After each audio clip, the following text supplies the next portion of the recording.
When you type a sentence into an AI application, the model does not see words the way you do. It receives tokens, small numerical pieces of text.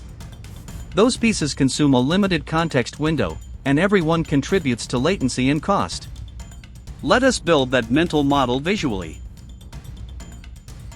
First, a tokenizer splits text into pieces.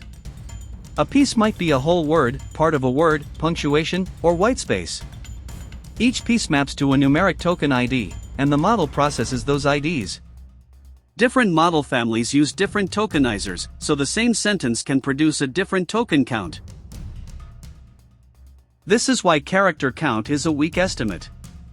Uncommon words may split into several pieces. Code, JSON, and heavily formatted prompts add punctuation and structure tokens. Even spaces matter. In production, use the tokenizer or usage data for the selected model instead of guessing from visible text length. Now place those tokens inside the context window, the maximum working budget for one request. System instructions, conversation history, retrieved documents, tool results, your current message, and the model's output all compete for space. A larger window is useful, but it is not infinite memory and it is not permission to dump everything. When the budget fills up, your application needs a policy. Preserve critical instructions. Summarize older conversation.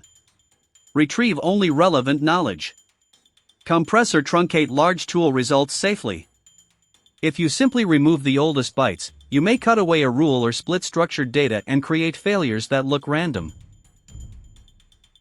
Token usage also becomes operating cost.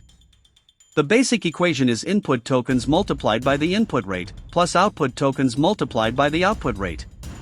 Some providers discount cached input, and rates vary by model, so keep prices in configuration rather than hard-coding them into product logic. Track usage per feature, customer, and request.